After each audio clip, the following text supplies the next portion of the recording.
براہ راست لیے چلتے ہیں، فواد چودھری صاحب گفتگو کر رہے ہیں۔ آگے سے بندھی ہوئی ہے اور وہ دھاگا سپریم کورٹ آف پاکستان سے جڑا ہوا ہے۔ آج کی سماعت سے یہ لگا ہے کہ پاکستان کی جمہوریت ایک چٹان کی طرح کھڑی ہے اور سپریم کورٹ آف پاکستان جس طرح آئین کے آگے ایک سیسا پلائی دیوار بن کے کھڑی ہے، اس کا مطلب یہ ہے کہ پاکستان کا مستقبل روشن ہے۔ پاکستان کے عوام اپنے رائٹس کی جدوجہد جو ہے وہ جاری رکھیں گے آئین اور قانون کے مطابق، تو پاکستان کی سپریم کورٹ، پاکستان کی عدالتیں پاکستان کے عوام کے ساتھ کھڑی ہیں۔ یہ ایک بہت ہی پر امید آج کا پاکستان ہے جس کے اندر بات چیت ہوئی ہے۔ آج میں سمجھتا ہوں کہ جس طریقے سے چیف جسٹس صاحب نے، جسٹس اعجاز الاحسن صاحب نے، جسٹس منیب اختر صاحب نے جس طریقے سے جو کنڈکٹ کیا ہے عدالت کو بھی، پورا پاکستان اس وقت بینچ 1 کے اوپر دیکھ رہا ہے، کیونکہ وہ پاکستان کی مستقبل لکھ رہے ہیں۔ ان کے جو حرف ہیں وہ پاکستان کے مستقبل کو تحریر کر رہے ہیں، اس لیے اس کی اہمیت ہے، اس لیے پورا پاکستان اس وقت دیکھ رہا ہے سپریم کورٹ کے بینچ 1 کی طرف۔ آج جو سپریم کورٹ نے باتیں کی ہیں وہ بڑی صائب باتیں ہیں۔ سپریم کورٹ نے پولیٹیکل ریالٹی اور لیگل ریالٹی کے درمیان ایک کنیکشن پیدا کرنے کی کوشش کی ہے۔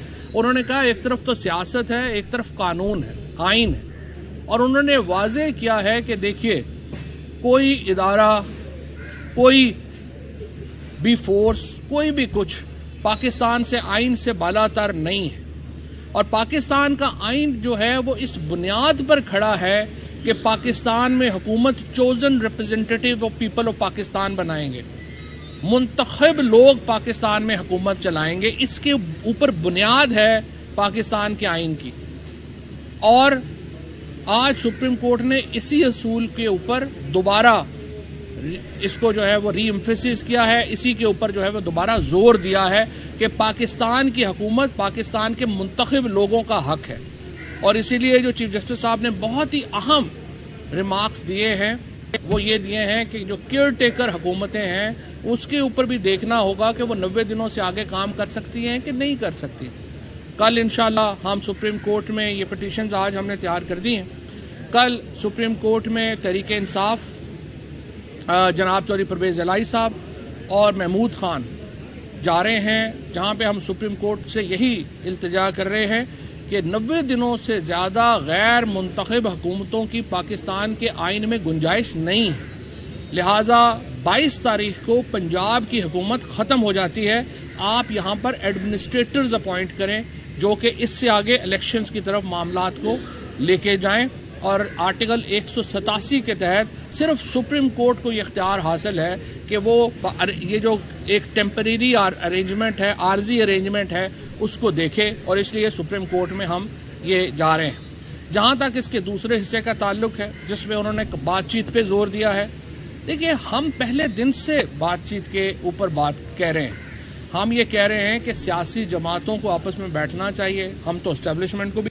کہ آپ بھی ساتھ بیٹھ جائیے اور ایک فریم ورک طے کر لیں، ایک رول آف دا گیم طے کر لیں اور ایک قومی الیکشن کی طرف بڑھیں، ہمیں کوئی پرابلم نہیں، اور بات چیت سے ہی سیاست میں باتیں جو ہیں وہ نکلتی ہیں۔ لیکن ہوتا کیا ہے، آپ کے پاس جماعت اسلامی کے امیر آتے ہیں عمران خان صاحب کے پاس، وہ بھی زمان پاک سے نکل کے اپنے منصورہ واپس نہیں پہنچتے، علی زیدی جو ہیں ان کو وہاں پہ اریسٹ کر لیا جاتا ہے۔ علی امین گنڈا پور کے ساتھ جو ہو رہا ہے وہ آپ دیکھ رہے ہیں، ایک جگہ سے دوسری جگہ، دوسری جگہ سے تیسری جگہ، چھوٹے چھوٹے بچوں کو 10-10 سال سے لے کے 17 سال کے بچوں کو اٹھایا جاتا ہے، انہیں برہنہ کیا جاتا ہے، ان کے اوپر تشدد کیا جاتا ہے۔ مجھے آپ بتائیں ان حالات میں آپ کیسے مذاکرات کریں گے؟ عمران خان کے گھر کے اوپر روز نیا حملہ ہو جاتا ہے، تو بنیادی طور کے اوپر یا تو حکومت کے اندر ایک ایلیمنٹ ہے جو چاہتا ہے کہ مذاکرات یا کسی طرف کوئی بات نہ ہو، یا پھر یہ سارے غیر سنجیدہ لوگ ہیں۔ لہٰذا آپ نے طے کرنا ہے، اگر آپ نے بات چیت کرنی ہے اس کے لیے ماحول جو ہے وہ بہتر بنائیں۔ ہم یہ نہیں کہتے کوئی ہمیں کیسز بیسز کے اوپر پرابلم نہیں، آپ اپنے ہمارے پہ جتنے مرضی کیسز اور بنا لیں، وہ ہم عدالتوں میں ہی دیکھ لیں گے، ہم قانون کے مطابق ان کو فیس کریں گے۔ لیکن یہ جو بچوں کو اٹھا کے تشدد کیا جاتا ہے، مسنگ پرسن بنایا جاتا ہے، یہ ناقابل قبول ہے۔ اس کے بعد بات چیت کانسٹیٹیوشن کے فریم ورک میں ہو سکتی ہے۔ آئین کہہ رہا ہے 90 دنوں میں الیکشن ہونے ہیں، ہم کہہ ہی نہیں سکتے کہ آپ 90 دنوں سے باہر جائیں گے۔ الیکشن پھر انہی تاریخوں میں ہونے ہیں جو سپریم کورٹ نے طے کیے ہیں۔ سو مذاکرات کے لیے ایک لیگل بیکنگ چاہیے جو سپریم کورٹ کے بغیر ممکن نہیں ہے۔ اور دوسری بات، تھوڑی ساری ہمت کریں، عوام کو فیس کرنا سیکھیں۔ لوگوں کے سامنے جب تک آپ سرنڈر نہیں کریں گے، آپ سیاسی جماعت نہیں ہیں۔ سیاسی جماعتیں وہ ہوتی ہیں جو عوام کے سامنے سرنڈر کرتی ہیں اور پھر آگے چلتی ہیں۔ عوام کے آگے سرنڈر کیے بغیر اور کوئی پولیٹیکل پروسیس آگے نہیں جاتا۔ سو الیکشنز میں آپ کو جانا پڑنا ہے۔ یہ کہنا کہ ہم نامزدگیوں پہ حکومت چلا لیں گے اکتوبر تک، اور جس طرح رانا ثناء اللہ نے کہا کہ ہم اکتوبر سے بھی آگے دیکھ لیں گے، یا فضل الرحمان نے کہا، اس طرح کی غیر سنجیدہ باتیں جو ہیں وہ ممکن نہیں ہیں۔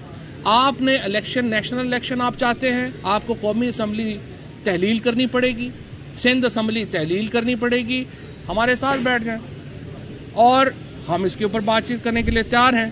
لیکن سپریم کورٹ کی اس تمام ایفرٹ کو ہم خراج تحسین پیش کرتے ہیں۔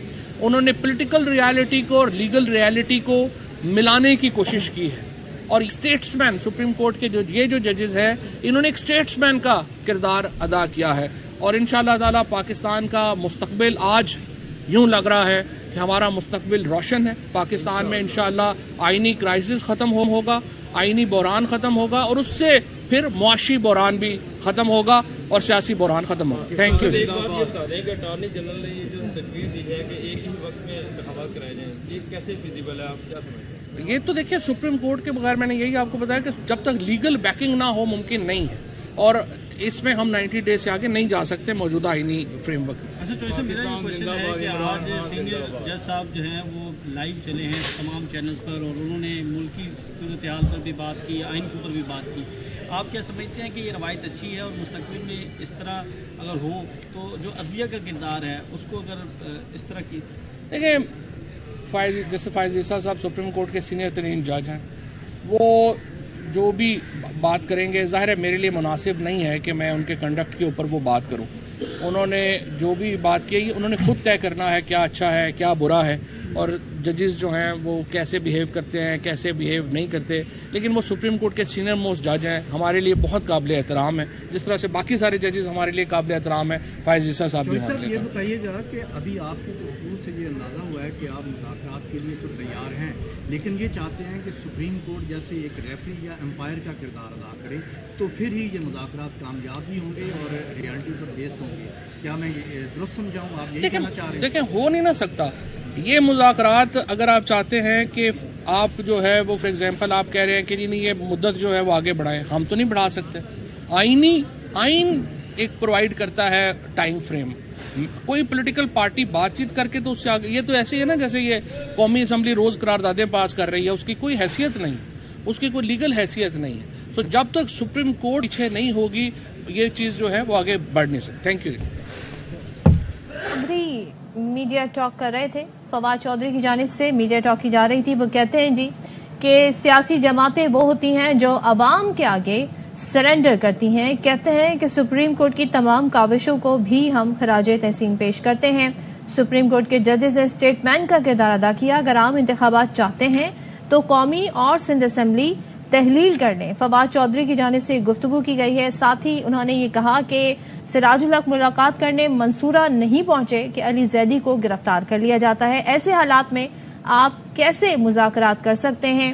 فواد چودھری کی جانب سے گفتگو کی گئی ہے، اور انہوں نے ساتھ میں گفتگو میں یہ بھی کہا کہ سپریم کورٹ سے التجا ہے کہ 90 دن سے زیادہ غیر منتخب حکومتوں کی گنجائش نہیں ہے۔ 22 اپریل کو پنجاب حکومت ختم ہو جاتی ہے، ایڈمنسٹریٹر تعینات کریں، وہ معاملات کو پھر آگے لے کر جائیں، اور سپریم کورٹ کو یہ دیکھنا ہوگا کہ نگراں حکومت 90 دن سے آگے کام کر سکتی ہے یا نہیں۔ اچھا، پھر وہ کہتے ہیں کہ سپریم کورٹ کے ججز نے اسٹیٹس مین کا کردار ادا کیا ہے، اور میرے لیے مناسب نہیں کہ جسٹس قاضی فائز عیسیٰ کے کنڈکٹ پر بات کروں، وہ سپریم کورٹ کے سینئر اور قابل احترام جج ہیں۔